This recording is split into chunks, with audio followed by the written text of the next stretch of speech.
When I was in seminary, my homiletics professor drilled a couple of rules into us.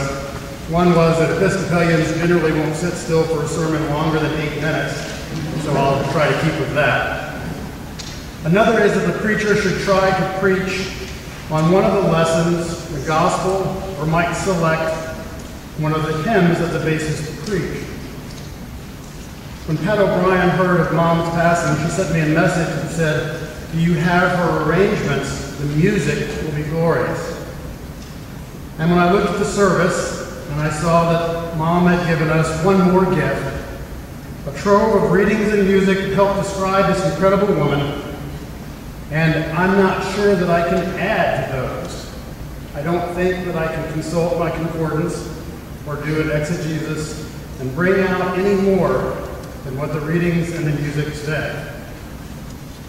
How many times did my mom sit at that organ and play for a funeral and hear the readings and know the music? She had a lifetime to choose them, and she chose them well, and I cannot expound any further. Love, praise, and music. I do want to make one comment on one hymn. Many will understand its significance. My father chose "There's a Wideness in God's Mercy" for his funeral. When my mom saw that, she simply said, "He knew." And she knew too, for she chose it as well. I can tell you some things about my mom that you have known, some things you haven't. You all have told me things that I haven't known. Caroline Margaret Marshall, always known as Maggie or Margaret, was born on April 24th, 1927. Her oldest brother, who was born to her father's late wife Lawrence, was already 24. She was born on the threshold of the Great Depression, an event that had a profound effect on the rest of her life. She adored her father, Fred Marshall, and reveled in the stories that he would tell.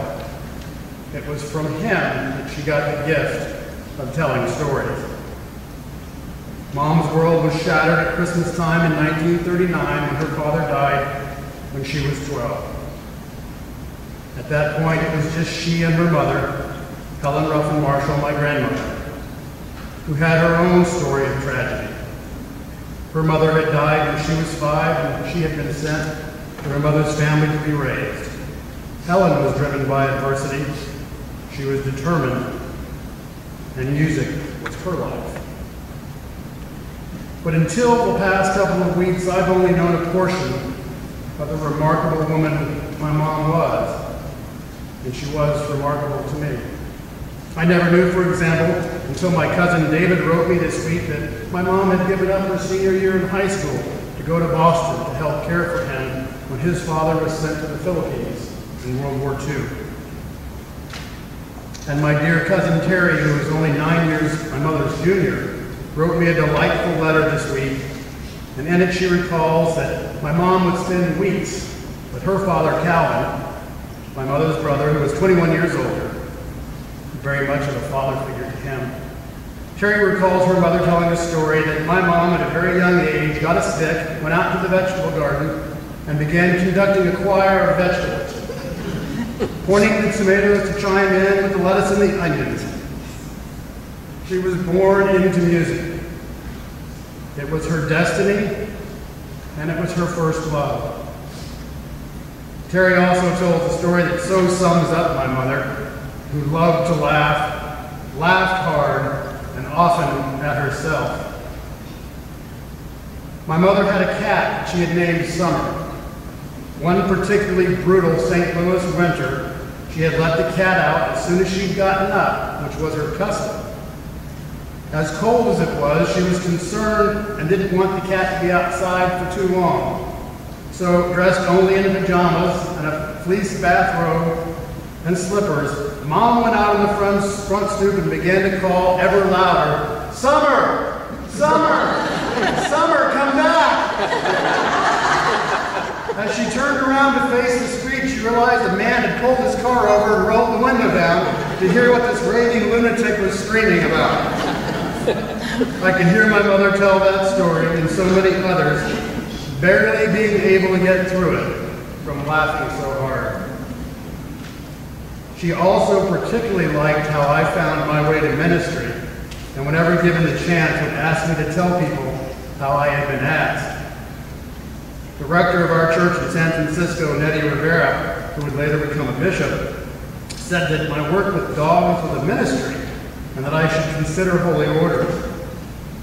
I protested profoundly, saying that my past was cloudy and my character questionable. She responded by saying the earliest followers of Christ were prostitutes, thieves, and tax collectors, that I'd fit right in. To which I responded, Nettie, I have never collected taxes. My mother loved that story, and I think she loved it because she knew that in Christ there is no east or west, there is no north or south, and that God would work his will through me. Margaret Kitto never took herself too seriously, but she did take her dedication to music, her students, and God as serious missions. This is testified to by the many cards, letters, and emails I received. Brenda Smith, a student of my mom's at the University of Evansville, along with Susan, who read the New Testament, sent me this. In his poem, Piano Lessons, Billy Collins writes, "Even when I am not playing, I think about the piano. It is the largest, heaviest, and most beautiful object in the house. I pause in the doorway just to take it all in, and late at night I picture it downstairs, the hallucination standing on 3 legs, the curious heart with its enormous moonlit smile." Margaret Marshal Kitto came into this world destined to play the piano. She thought about music, and especially piano music, constantly. She possessed a fearsome sense of pitch and a relentless pulse for rhythm. She surely agreed with another legendary piano teacher named Alice Hurst Summer, who wrote, "I am richer than the world's richest people because I am a musician." My mom's talents enriched all. A piano lesson with her comprised much more than music training, and I've heard this from so many people. Besides acquiring musical skills and taste, she gave us tools for life. She taught true respect for composers as a friend and artist. If a wrong note was played, she would say, "You have misquoted the composer." "You don't want to be misquoted, do you? It's not kind." She taught us to listen intently, not just to music, but to one another. Her lessons were structured with rigor and purpose, but never devoid of praise. "Only if there is structure can there be freedom," she said. We entered the world of piece of music by immersing ourselves in its atmosphere, playing scales and cadences in the key in which the work was written. This prepared us to concentrate and commune with the musical ideas. She made our world a much better place. Her smile was the sunshine that warmed so many of our days. She was quick to celebrate any good deed and to promote patience and persistence for the achievement of higher goals. So many people echoed those sentiments. Pieces of Mom that they saw all the time, but that we didn't always, or we took for granted, because she was always the same person. Carrie Plancher said, "She taught me so much, more than the piano. She really saw the best of me and the worst of me during those lessons. She knew me very well, and we kept in touch over the years. She was such a dear woman, and I think about her all the time. Her love, kindness, and patience will be remembered." Her financial advisor emailed me, "I loved your mom. She made me happy and often made me laugh, especially when she ran her financials." Molly Jennings said, "Thank you for letting me know about Mrs. Kitto. I was one of her students, and she will forever be Mrs. Kitto to me. She was a remarkable woman, so talented and so kind. I always look forward to my lessons with her." one woman named Yolanda, I don't know if she's here today or not, took lessons for 25 years. My mom often spoke about those lessons as being a combination of music, therapy, and friendship. I also heard from a recent graduate 4 years ago from high school who started lessons with my mom when he was in the 2nd grade. So he took lessons for 10 years. Your mom was my piano teacher from the 2nd grade until I graduated high school in 2010. I would often go to visit when I was home from college until she moved to Arizona. As you know, she's a very special person, and I value the many memories of those times. There are so many, many people who have known and loved her. Her neighbor, Judy Farmer, who I spoke with the other night. Judy's window would face my mother's window, and Judy would make sure that after the end of the lesson day that my mom was eating dinner, because she was concerned that she'd get her nutrition. Betsy, Virginia, Muff, Helen, Beverly. If I keep it up, I'll be here all day. They all had the same thing to say: humor, patience, and self-awareness. That's the theme in everyone's remembrances.